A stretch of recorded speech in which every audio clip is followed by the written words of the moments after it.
They have found a man suspected of sending 12 suspicious packages to predominant Democrats. National Security Advisor John Bolton has formally invited Vladimir Putin to the White House. And lastly, former President Barack Obama has hit the campaign trail in Wisconsin and is going to be heading to Michigan. Now, we'll be starting off today talking about the suspicious packages suspect that was apprehended today. And they found him in Florida. They found his van. It had a bunch of stickers on it. One of the biggest stickers on it was a presidential seal with President Trump on it. So, obviously, the media has taken that as this was all motivated from Trump's rhetoric, which is completely insane and inappropriate and irresponsible if you ask me, because not once has President Trump made any request for physical harm to be done to any Democrats. Not once.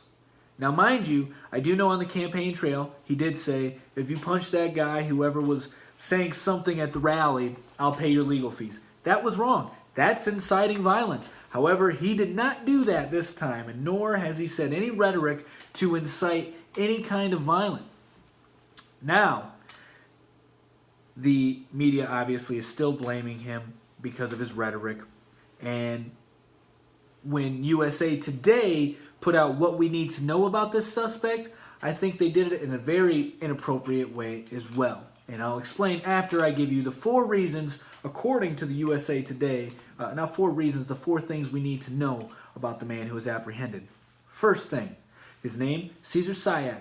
He's 56 years old, is a registered Democrat from South Florida. Second thing, he is in custody and is expected to be charged with mailing at least 12 bomb-like devices to predominant Democrats. In 2002, he was charged with threatening to throw, project, or place, or discharge any destructive device.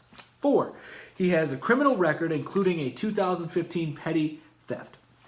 Now, the reason I say I think this is inappropriate and I think this does not help what's going on in the media right now, what's going on in politics, as far as we are equating political parties with good versus evil, which is wrong to begin with. So the first thing they list here on USA Today is that his name and his age, appropriate. But then and where he's from, South Florida. However, they throw in that he's a registered Republican. What does that have to do with anything? That has nothing to do with this case. It doesn't matter if he's a Republican. It doesn't matter if he's a Democrat. It doesn't matter if he's not registered at all. It doesn't matter if he hasn't voted. Point being is that we have a crazy man who's going out there and sending bombs to predominant Democrats. That's wrong. That's insane. That's not good. And we shouldn't be saying he's a registered Republican. That has nothing of significance. If you really want to be objective about the situation, it really has nothing of significance to do with what's going on. His political affiliation should have nothing to do with the actions that he has committed. Now, you could make the case that he was influenced by President Trump's rhetoric. However, I think that is weak and it has basically no legs to stand on, because not once has President Trump said directly to send bombs to these Democrats. Not once has he said that. So we cannot put the blame on President Trump's rhetoric for what this man is doing. Nor can we put the blame at the Republican Party for what this man is doing. So I think it is wrong, and I think it is irresponsible on the part of USA Today, and I think it is wrong and irresponsible on the part of all the news outlets that are claiming this has to do with President Trump's rhetoric. Because when the son, President Trump's son, his wife received a suspicious package as well that had white powder on it. White powder in it, I'm sorry. And his wife had to be hospitalized for it. Hospitalized. And in the letter with the envelope that had white powder in it, it said, "You get what you deserve." We talk about that for 2 hours in the news cycle. Very, very short amount of time we talk about that. But we don't blame any of the rhetoric coming from the left, which I don't think we should blame any of the rhetoric coming from the left for what happened to the president's daughter-in-law. I don't think that we should blame any of them because none of them have said into the public and told their voters or told their supporters to go out and send a package with white powder in it to harm the president's son or daughter-in-law. Not once did the Democrats say that. So we can't blame the Democrats for it. However, we cannot be playing this hypocrisy, not even hypocrisy. We can't be, it's double standards. That's what we're doing. And it's a shame. And this is not helping the political environment, the climate whatsoever. No, not at all. Not at all. It's only increasing the temperature. I mean, President Trump has come out against this vehemently. The White House in general has come out against this vehemently. Also, the Attorney General Jeff Sessions has come out, and against this and congratulating the work of those who have apprehended the man. The FBI has also done the same thing. So I think it is very unfair for the media to portray this man as a Trump supporter first and a Republican first, other than he's a criminal and he's probably crazy because he was driving around a van with the president's face on it and a presidential sticker on the back. What normal, sane person would do something like that? Name one. Name one. I'll be the first to come out and say, you know what? I went out, I voted for Donald Trump. Right? But I would never, ever go flaunt a sticker of his face on the back of my vehicle. I wouldn't flaunt a sticker of any man or woman's face on the back of my vehicle. I don't think most sane individuals would do that. And he has a criminal record. That should be the first thing we talk about, but it's not. So I think that was a little inappropriate. However, we have apprehended the guy, so that's good. They did, by the way they were able to do this is because there was DNA evidence linking it back to him. And also, before we transition here, I do want to inform you guys that he has been can be charged with 58 years in prison, and he's charged with 5 federal crimes. And they are interstate transportation of explosives, illegal mailing of explosives, threats to former presidents and certain others, threatening interstate communications, and assaulting current and former federal officers. So this man should be tried to the fullest extent, should be, prosecuted to the fullest extent of the law. He deserves the whole 58 years, which would be the rest of his life in prison. Rightfully so.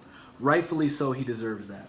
So we'll see where this case goes. If there's any more suspects to be found, it doesn't seem to be, but maybe there is. Who knows? But that's what's going on right now with that case and the bombs that were sent out. Now, something else that's going on is the U.S. has invited Putin to come to Washington. Now, National Security Advisor John Bolton just had a talk with, just actually went to Moscow, to the Kremlin, to meet with President Vladimir Putin over in Russia. And they had a 90-minute discussion referring Trump's withdrawal from the INF Treaty. And John Bolton stood his ground, didn't back at all, basically just letting him know this is what, we're going to do, and we are not, going to be playing these games, whatever. And then he invited Putin to come to Washington. Now, Putin hasn't accepted it. This is the second time that he's been invited to Washington since President Trump has been in office. The first time, I believe, was back in July when they were at the Helsinki summit where they talked, but President Trump decided to postpone it because the media came out criticizing him, saying that he was cozying up to Putin, the Kremlin, because he was saying nice things about Putin, which, why would you go about criticizing him right in front of your face, especially when this isn't like a simple conflict where you just talk your differences out with one another. We're talking about two superpowers, both leaders of these nations, talking with each other. They have more power than either of us can fathom. So why would we want them to have a heated rhetoric with each other? All it would take is one wrong word to start World War III. So obviously you have to be diplomatic, and obviously you're going to put on put on a face, put on a mask, so that way you could try to finagle your way through this, difficult situation and try to show some face. I mean, show some grace when you're speaking and have some respect, and basically just, like I said, put on a show and just try to, cozy up to them essentially, but not in the way that they're trying to portray. Just, hey, we're trying to make relationships good between us and Russia, and I think that's the right thing to do. But anyway, so it was postponed because of all that. Now we'll see where it goes from here. And they're inviting him to the White House. The obvious thought is because of the INF treaty agreement that the U.S. has just withdrew from due to Russia not following it, and also concerns with China, with them increasing their military power and their naval ships, their aircrafts, missiles, etc., etc. So we also want to get China involved in this treaty, so that way we can stop these other superpowers who do not have the best intentions for the United States and who do not have the best intentions for the world, mind you. So I think that's what the meeting is going to be about, and we'll see where it goes, if it even happens. Now, the last thing we'll be talking about today, I know we're cutting it a little short, but last thing we're talking about today is Barack Obama is on the campaign trail, and he has made some comments regarding this administration that I think are not justified, and he's not as clean as he portrays himself to be. Now, I want to preface with this, is that I really admire Barack Obama. I have read pretty much all the biographies that have been out about him. I'm very fascinated by him. I think he's a good role model. I think he's a good leader. However, I disagree with a lot of his politics, but I like him as a person. I think he has a lot of charisma. I think he carried himself very presidential. I think he helped bring the presidency into the new age. However, I disagree with a lot of his politics, and I disagree with some of the statements that he's made while campaigning for Democrats in Wisconsin. Now, he made a remark while giving his speech that none of his administration was indicted, unlike President Trump's, who he said they can have a whole football team with the people who were indicted.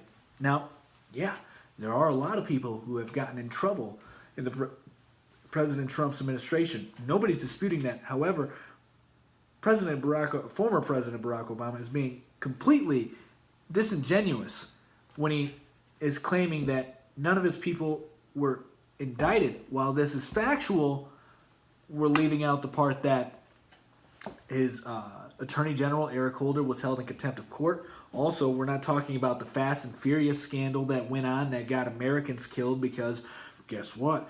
The Obama administration decided to sell guns to the Mexican cartel, and it turned out to be a bad idea and got Americans killed, but nobody talks about that. Also, he made the IRS his attack dog and targeting conservative groups and Tea Party groups back in, I believe, 2010. And nobody talks about this, but, he is not as clean as he claims to be, and his politics are just downright dirty when it gets down to it. So I think he was being a little disingenuous there, and I don't think that what he was saying was appropriate, especially coming from him, somebody who doesn't have a clean slate in his presidency either. Now, like I said, I do think Barack Obama is genuinely a good guy. However, I think his politics are poor, and I think that he has abused his power while in office to keep his party in power and trying to mitigate the effects of the right. And also, you can't get past the fact that they were selling guns to the Mexican cartel in an attempt to try to track these guns, then track down the cartel and bring them and do something along those lines to, basically get to the bottom of the cartel and try to figure out how they can stop it by giving them guns and they can trace them and track them. It didn't work. It didn't work at all. And it got innocent Americans killed. So So I don't think Barack Obama can talk much on that front as far as that goes. Although he is factually correct. I mean, there's nothing his administration, anybody in his administration has done has gotten them indicted. However, they were not as clean as he portrays them to be. And I think that was a little disingenuous, as I've stated now numerous times. So that's what's going on in the news today. Well, there's a lot of other things going on. And sorry we won't be going as long as we usually do, as long as I usually do. But I decided to cut things short today. Had to work a full 8 hours at the golf course job. And I also have a bunch of stuff to do for homework. And got to go grocery shopping after this. So, yeah, have a lot of things to do today. So I figured I'd keep it short, keep it sweet, cover the big topics going on in the news. So hope you all enjoyed it. And we'll be back tomorrow. But remember, tomorrow we'll be covering nothing but positive things going on in the world. So all the drama going on in the world, we'll be able to forget about it a little bit over the weekend. So, all right, you guys have a great Friday. Peace.